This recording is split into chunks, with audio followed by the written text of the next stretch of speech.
Hey y'all, how you doing today? It's been a pretty decent year for mobile gaming, and I think it's about time I hit you with that 2022 idle games tier list.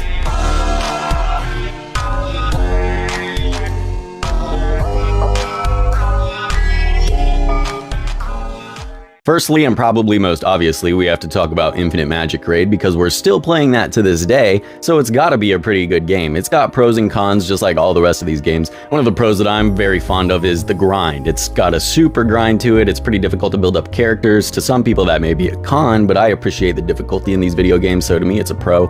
There's no play limit. If you are playing this game from morning to nighttime, you will have something to do at all hours of the day. So that's really nice, and it has a pretty innovative gear system. I love how it has multiple sets that basically fuse together to make super sets. Some of the cons, especially one for me, is going to be toxic community. Players, developers, Discord moderators, everybody's just really rude, and you can't have an opinion without being counter-opinioned, which is pretty annoying. This is kind of rolled in with the toxic community, but the developers are practically brainless. Like, they're relying on the players to build this game for them, so much to the fact whenever people complain about not knowing what AP is, they straight up changed it to turn meter. Another aspect I'm not a fan of is the exclusive weapons on legendaries. It's way too hard to build them up, like in something like Summoners where all you have to do is Devilmon any character and that works. This game needs something like that because it is way too hard to get legendary exclusive levels. Alright, and next up we're still playing Eternal Evolution, the idle RPG game.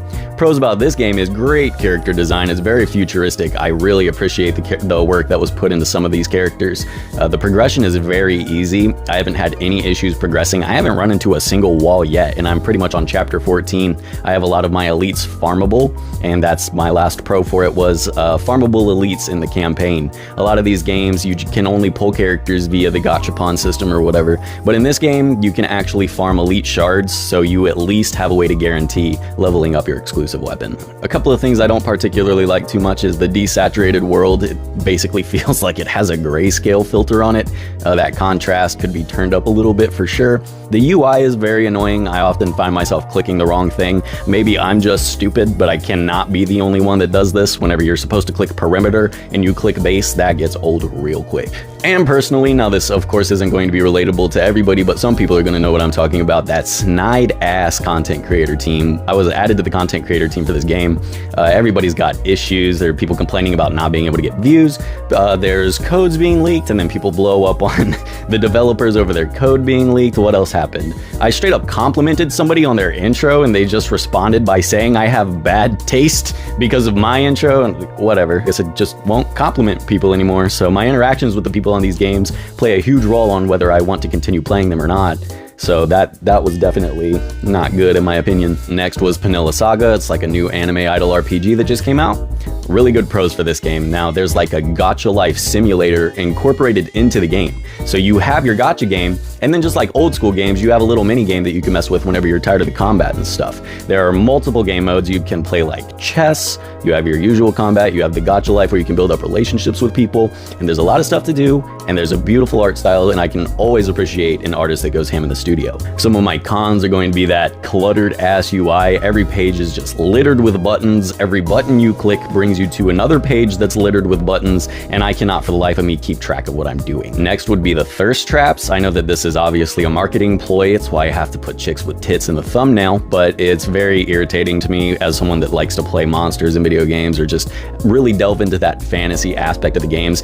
Everybody is a human, and all of the chicks have their tits out. It's really cringe. And lastly, the red dot simulation. Now, a lot of these games are sort of red dot simulators. You just click red dots to collect rewards over and over and over. And this one, it feels like I'm not accomplishing anything. There are so many red dots to click. You will spend like 30 minutes every 2 hours clicking on red dots and collecting tiny, tiny rewards. It's very unrewarding to play. Argent Twilight was one that was in the APK pre-release phase. I'm pretty sure it still is. I need to catch back up on this game because it was really good. I loved the multi-element characters. For every character you had, they had 4 other elements of that same character with different kits and abilities relative to Summoner's War. They do the same thing, and it's just genius. I can't believe other games don't do this. For every character you make, you're wasting 4 other free characters by not just color swapping them. On that same note, the different art styles between elements really caught my eye because whenever you look at the other elements, some of them just straight up have different designs. Like this dude gets a wizard hat, and the cutscenes. This is probably the only game I've ever played that wasn't a Sonic game that had cutscenes I watched. I enjoyed the cutscenes immensely. They were very well produced. A little bit of anime with a lot of comic relief, and then the story gets darker. For someone that doesn't really mess with story in games, I have to vouch for that. Things that I did not like about Argent Twilight, probably the tactics battlefield, how you fight on like a 4x4 or a 3x3 grid, depending on the battlefield. I hate that in games. Whenever you can use an ability and just miss because you're standing in the wrong geometric pattern, it's too much for me to keep track of. I just want to auto my idle games. Another thing I don't like is the pay-to-win LDs. It's so hard to get an LD. The rates are enormously rarer than the other elements, and then on top of that, it's not easy to get LD scrolls, so that's definitely not good. And then the reroll is very difficult too, because it's still in that APK phase. They don't have just like a quick reset option, so you have to clear cache, uninstall this thing, reinstall the APK, remount the APK, open the game, and then install updates just to reroll and go through the tutorial again. No. Then once this hits the Play Store, hopefully they have a reset button. Next was Cross Summoner R. This game was really cool. I love the 32-bit and Flash designs. Like, not only do you have your Flash design characters wearing their portraits, they do their little animations or whatever, but on the battlefield, they have entirely different models that are built up in 32-bit. I think that's super cool. The UR farmable. That's the #1 pro of any game ever. The rarest monsters in the game can be obtained by anybody, unless it's like an exclusive that they just released. I remember whenever they released a character, they weren't farmable yet. But it's the same thing as Eternal Evolution, where you can farm their pieces in the story. And then the guild systems in this game were really strong. There was a lot of stuff for guild members to do, which is good for the community.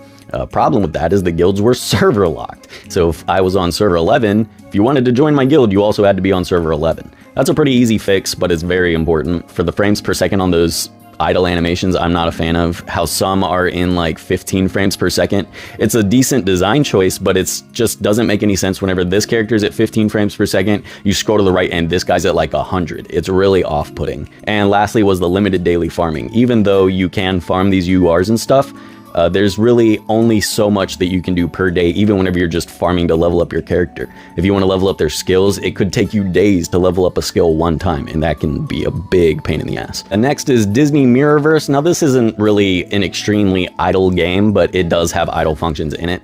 The pros is the community. I love the community for this game. Everybody was really kind and supportive. I also enjoy the combat system. It's a new combat system. You're able to dodge, do your charge attacks, and stuff like that. All of the characters, or at least 99% of the characters, are also available to free to play. So if there's a character that you see that you're very interested in, you either wait for their banner and pull them, or they're just easily pullable from the normal gacha system. You don't have to worry about not ever getting a character. Some of the cons of this is the auto system was absolutely terrible. If you're autoing, then you can expect to perform at like 10% efficiency, because they attack slower, they just stand in the way of the enemy attacks, and they get knocked around all the time. Makes it very difficult to idle the game. And then speaking of that idle function, there's only one style of combat. How some of these other games have other things you can do, in this one you will be fighting. You will be fighting. And then you will be fighting some more. And that's it. There's nothing else you can do. Also, you will never be able to max anybody without spending thousands of dollars, because even though you can pull everybody, you got to build them all the way up to 5-star by pulling dupes, which is difficult enough to do. But after you get them to 5-star, you have like 5 or 10 ascension levels that are even harder to build up just for bonus stats. All right, next was a Kingdom Guard. I love that this was a gacha tower defense. Like, tower defense gameplay is so rare, but it always succeeds. Like balloons, Dota doesn't really count, but there was other Warcraft 3 mini games and stuff with tower defenses. Everybody loves tower defenses. They're just really good fun. The problems with this game is the single campaign field. If it's a tower defense, I want to be able to play on multiple maps, and there's only one map on this game that you just loop over and over and over and over, unless they updated it since the last time I played. Another thing I didn't quite like was the extreme limit to auto. Like, whenever you're playing this game, you're not playing this game. It's one thing to be in an idle game, it's another thing to not be able to play your game at all. The only thing you can do in this is sort of just fuse characters, but your main 4 units never change, and it's so boring. All right, next was League of Pantheons. Now, this game had a very successful redemption arc because, I mean, this is sort of bringing the cons into the pros, but this was a failed release before in Asia. They rebranded it, renamed it to League of Pantheons, brought it over to the Americas, and it succeeded, so that's great. I mean, power to the businessman. The reroll on this game is amazing. You can reroll faster than you can complete the tutorial if you're fast enough, so that's super cool. Skill incorporated reroll. It's unclear about the differentiating rates whenever you're pulling characters. So even though you have like your rare UR character or your rare SSR, or whatever you want to call it, there's other URs that have harder to get rates. So even if you have one UR that's like a 2% chance to pull, you might have another UR that's like a 0.02% chance to pull.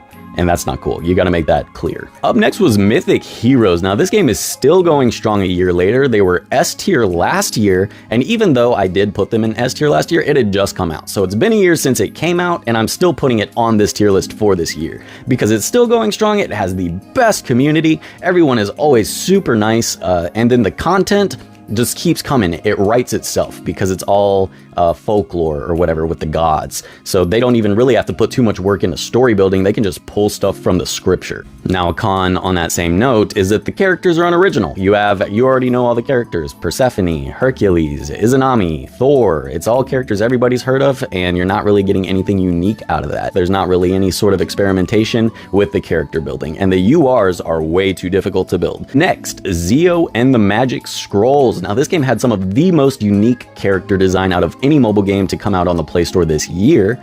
Each character also had a voice actor, really good voice acting in this game. Really, the only problem I have with it is that it stayed underground. No one even knows about this game, really, except for like the underground cult. Some of the animations are like clunky, you know? You're gonna have to put in some more animations except for the robotic running into field. That's not good. All right, this one came out last year. I'm pretty sure it's the same thing as Mythic Heroes, but maybe not. These games that go through APK phases, I can never keep track. One thing I love about Awaken Chaos era was the gear farming. They had really good gear farming, and for people that like gear farming like me, that's a game that's going to be able to take up a lot of your time with building up substats, trying to get the perfect ones. The bosses are really cool too, so if you're going to be spending 99% of your time in a dungeon trying to get gear, at least you get to see some cool bosses and do some interesting kits, because everybody has a unique kit as well. Even the starter character has an ability where like they attack and could do a bonus attack, and then they could even do another bonus attack with that first skill. Everybody's skills are pretty cool. Con based with that is that it's extremely unbalanced. There's some characters that are just completely useless. Some characters that if you have them, you beat 99% of the game. You don't even have to build full teams for everything in the game, because there are some characters that are so good they'll just carry you through everything. Community is also one of those anti-macro communities, which is really weird to me because macros are free to pretty much everybody. I have a $200 one that I could share my scripts with people, and you could save a lot of money, a lot of time. It's a really fun way to play these games in my opinion, and people just treat it like you're a criminal. Like, oh, that's against the terms of service. Like, bro, really? You snitch? And then the backstabbing ass developers. These developers are the type of people that'll like send you private messages to try to pretend to be your friend and get videos out of you and stuff. And then the second you say anything that they didn't like whenever I posted that macro video, I'm banned in the game, which, okay, I mean, I'm sure everyone reported me because of the anti-macro community thing. But not only am I just banned from the game, I'm banned from Discord. They wiped all of my messages, and they were the ones that said it was okay for me to macro in the first place whenever I was talking to the mods. They recommended people to use my special technique that they tried to use some magic code word for, because I guess I'm a criminal. And the last game that we played this year was Rage of Destiny. Pros for this game was high-end customer service. I had bugs, I had glitches, I was in direct contact with a developer that fixed all my problems and then gave me compensation. And that speaks volumes to me. Cons, nothing too serious. It was somewhat forgettable. I mean, I don't remember any of the characters, if I'm being honest. I remember some of the puzzles were very difficult. The most trending keywords for this game were just how to solve the puzzles, because they were way too hard. Like, you had to look up a guide. There was no other way. And then the character building as well, non-existent. And that's going to do it for my 2022 Idle RPG tier list. Thank you so much for watching. If you liked the video, leave a like. If there was a game I didn't play, like I don't think I played Dislight or Heroes of Crown, if you have an opinion on that, leave it in the comments so that everybody could see. But other than that, y'all, that's going to do it for me today, and I'll see y'all later. Bye.